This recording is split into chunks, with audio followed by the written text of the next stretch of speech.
do propósito de Deus em relação à salvação do homem antes de todos os mundos, lemos nas Escrituras. Sabemos que todas as coisas cooperam para o bem daqueles que amam a Deus, daqueles que são chamados segundo o seu propósito. Romanos capítulo 8, versículo 28. E é dito de Jacó e Esaú que, ainda não tendo nascido nem tendo feito bem ou mal, para que o propósito de Deus, segundo a eleição, permanecesse. Romanos capítulo 9, versículo 11. E é dito, em Cristo é dito que obtemos uma herança, sendo predestinados segundo o propósito daquele que faz todas as coisas segundo o conselho da sua vontade. Efésios 1, versículo 11. Em outro lugar, o apóstolo fala da multiforme sabedoria de Deus, segundo o eterno propósito que ele propôs em Cristo Jesus, nosso Senhor. Efésios capítulo 3, versículo 10 ao 11.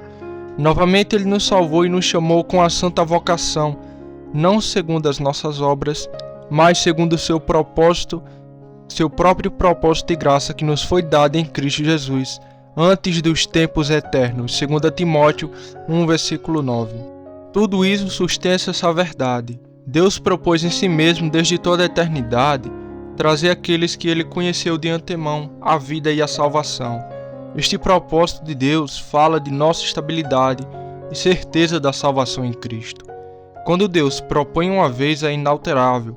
Certamente como pensei, assim acontecerá. E como eu propus, assim será. Isaías capítulo 14, versículo 24. Parece-me que esta palavra fala comigo como se eu tivesse ouvido Deus dizer desde toda a eternidade. É meu propósito salvar um remanescente da humanidade. Embora todos estejam perdidos pelo pecado, minha sabedoria destruiu uma maneira de escolher alguns. E, embora aqueles poucos que eu propus salvar estejam em lugares muito escorregadios, ainda assim eu serei o mesmo ontem, hoje e para sempre. Hebreus 13, versículo 8.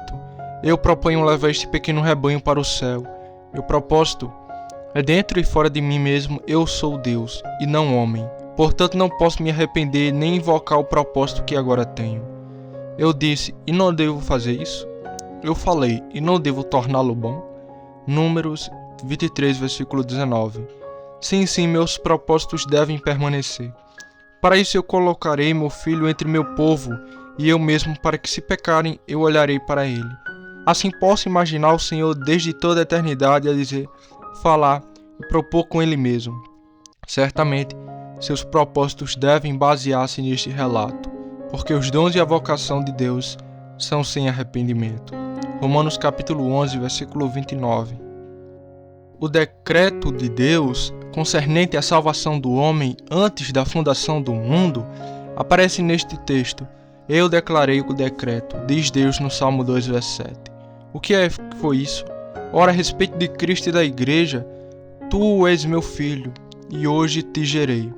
Pede-me e te darei os céus, então por tua herança, e os confins da terra por tua possessão. Salmo versículo 2, versículo 7 ao 8. Foi o decreto de Deus dar de judeus e gentios uma igreja para Cristo. Este decreto nas Escrituras tem vários títulos. Primeiro, é o mesmo com que normalmente chamamos de predestinação. Pois o que é a predestinação senão um decreto de Deus sobre a preparação diferente da graça, pela qual alguns são guiados infalivelmente para a salvação? A predestinação é o decreto de ambos os meios e fins, um decreto da graça dado eficaz para algumas pessoas aqui, de trazer as mesmas pessoas para a glória no futuro. Este decreto, esta predestinação, esta cadeia de ouro dos meios e fins, é estabelecida pelo apóstolo. Aos que predestinou, também chamou, e aos que chamou, também justificou, e aos que justificou, a estes também glorificou. Romanos capítulo 8, versículo 30. Assim como Deus predestinou alguns para a vida e a glória, também os predestinou para serem chamados e justificados antes de serem glorificados. Todo aquele que o Senhor decretou salvar, Ele também decretou santificar antes que venham a desfrutar dessa salvação. Deus nos escolheu em Cristo antes da fundação do mundo para que sejamos primeiro santos e depois felizes. Conforme Efésios capítulo 1, versículo 4. Veja como estes são torcidos juntos pelo apóstolo uma e outra vez. Deus os escolheu desde o princípio para a salvação pela santificação do Espírito e fé na verdade. 2 Tessalonicenses capítulo 2, versículo 13. Segundo, esse decreto é o mesmo daquele livro da vida, onde estão escritos os nomes dos eleitos. Paulo nos fala de algumas mulheres com Clemente e outros companheiros de trabalho, cujos nomes estão escritos no livro da vida, conforme Filipenses 4, versículo 3. E Cristo ordena a seus discípulos: alegrem-se porque seus nomes estão escritos no céu. Lucas capítulo 10, versículo 20. E João viu em sua visão os mortos pequenos e grandes que estavam diante de Deus, e os livros foram abertos, e o outro livro foi aberto, que é o livro da vida. Apocalipse capítulo 20, versículo 12. Terceiro ponto. Este decreto é o mesmo também com o selo de Deus. O fundamento de Deus fica firme, tendo este selo. O Senhor conhece os que são seus. 2 Timóteo capítulo 2, versículo 19. Um selo é usado em 3 casos. Primeiro, para manter as coisas distintas. Segundo, para manter as coisas secretas. Terceiro, para manter as coisas seguras.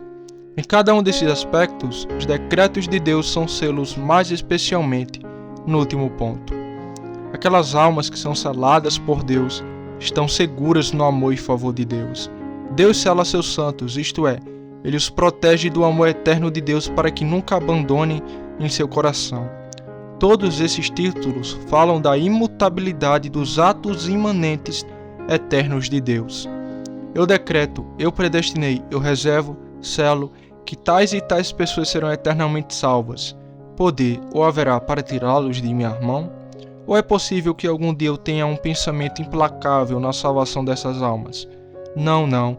Eu sou o Senhor, não mudo, portanto vós, filhos de Jacó, não sois consumidos. Malaquias capítulo 3, versículo 6. A aliança. A aliança concernente à salvação do homem é o último e principal particular que eu forneço como prova. Não ouso ser curioso demais para insistir na ordem das naturezas, e antes, porque acredito que a aliança entre Deus e Cristo desde a eternidade está entrelaçada com o decreto presciência e eleição. Assim o apóstolo nos diz: Ele nos escolheu nele antes da fundação do mundo. Efésios 1, verso 4. Marque isso: em Cristo havia um plano eterno entre o Pai e o Filho. Houve um acordo feito entre Deus e Cristo. Houve uma aliança entre o Senhor e seu Filho para a salvação dos eleitos. E disso observamos especialmente os seguintes textos. Em Isaías capítulo 49, versículo 1 ao 4, o profeta parece colocá-lo em diálogo. Alguém o expressa assim. Primeiro, Cristo começa e mostra sua comissão, contando a Deus como ele, o Pai, o chamou e preparou Cristo para a obra da redenção. Ele saberia que recompensa ele deveria ter dele, Pai, por tão grande empreendimento. O Senhor me chamou desde o ventre das entranhas de minha mãe. Ele fez menção do meu nome. Ele fez minha boca como uma espada afiada. Na sombra de sua mão ele me escondeu. E me fez uma flecha pólida na sua alvaja. Me escondeu. Isaías 49, versículo 1 e 2. Sobre isso Deus responde: e diz a ele que recompensa ele deveria ter por tão grande empreendimento. Parece-me que imagino como se tivesse ouvido Deus falar a Cristo desde a eternidade. Veja que eu amei um remanescente da humanidade, tanto de judeus e gentios, com um amor eterno. Eu sei que eles pecaram, se corromperam e se tornaram meus inimigos, sujeitos à morte eterna. Agora tu és uma pessoa poderosa, capaz de fazer o que eu exijo de ti para eles. Se tu tomares sobre ti a natureza e os pecados deles se comprometerem a satisfazer minha justiça e lei, tirar aquele ódio que há neles em relação à minha lei, torná-los um povo santo e crente, então eu os perdoarei. Eu irei adotá-los em ti para meus filhos e filhas e torná-los herdeiros contigo de uma incorruptível coroa de vida. Então disse Cristo: eis que venho para fazer a tua vontade, ó Deus. Hebreus 10, versículo 7 ao 9.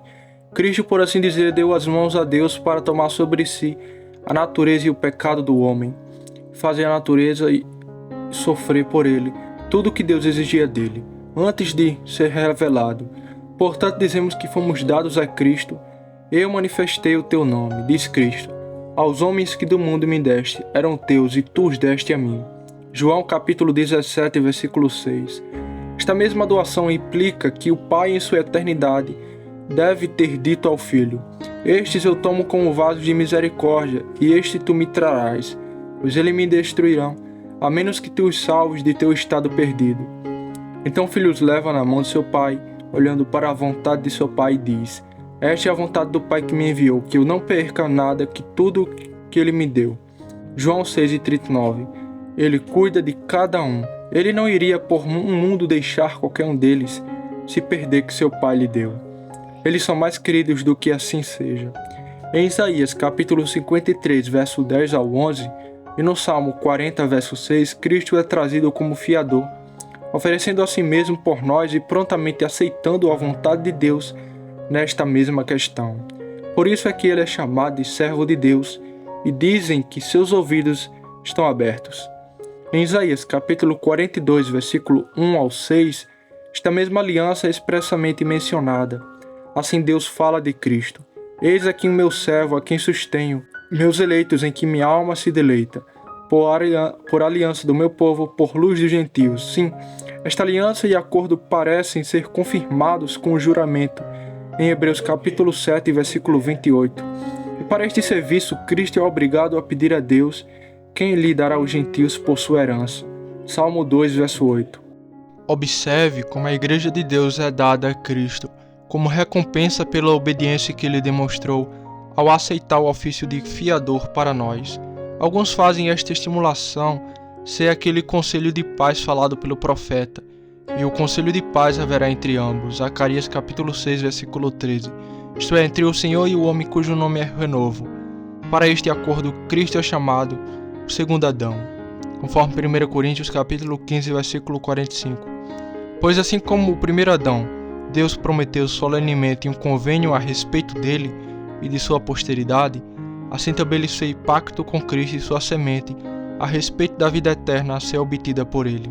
Não nego, mas algumas promessas foram feitas apenas a Cristo em sua própria pessoa, e não para descer a seus filhos, como: Sentar-te à minha direita até que eu ponha teus inimigos por escabelo de teus pés. Hebreus capítulo 1, versículo 13. Ele verá a sua descendência, prolongará os seus dias e a vontade do Senhor prosperará na sua mão. Isaías capítulo 53, versículo 10. Pede-me e te darei os céus, então por tua herança, e os confins da terra por tua possessão. Salmo 2, verso 8. Mas há outras promessas feitas a ele e aos seus, aquela grande promessa: Eu serei para ele um pai, e ele será para mim um filho. Hebreus 1, verso 5. E aquela promessa especial de graça espiritual, de justificação, de vitória e de domínio, do reino da glória. Eles são todos feitos primeiro para ele e depois para nós. A questão desde a eternidade era assim: Aqui está o homem perdido, disse Deus a seu filho. Mas na plenitude dos tempos irá e nascerá da carne e sangue. Morrerás por eles e satisfareis a minha justiça. Eles serão teus por porção e serão chamados povo santo, remidos do Senhor. Isaías 62, verso 12. Isso farás, e disse o Pai: sobre esse termo aqueles que creram viverão. Esta foi a aliança de Deus com o Filho de seu amor por nós, a quem o Filho respondeu novamente: Contente, Pai, irei e cumprirei a tua vontade, e eles serão meu para sempre. Com o tempo morrereis por eles, e eles viverão em mim. Ofertas queimadas e ofertas pelo pecado, tu não requerestes. Então disse eu: Eis que aqui venho, no volume do livro está escrito a meu respeito. Deleito-me em fazer a tua vontade, ó Deus. Salmo 40, versos 7 ao 8. Em que livro foi escrito que Cristo deveria vir para fazer a vontade de Deus? Não apenas no livro da lei e dos profetas, mas também no livro dos decretos de Deus. Nesse sentido, ele era o Cordeiro morto desde a fundação do mundo. Apocalipse capítulo 13, versículo 8. Seu Pai, desde antes de todos os tempos, o designou para ser nosso sumo sacerdote. E ele, desde toda a eternidade, concordou com o prazer de seu Pai.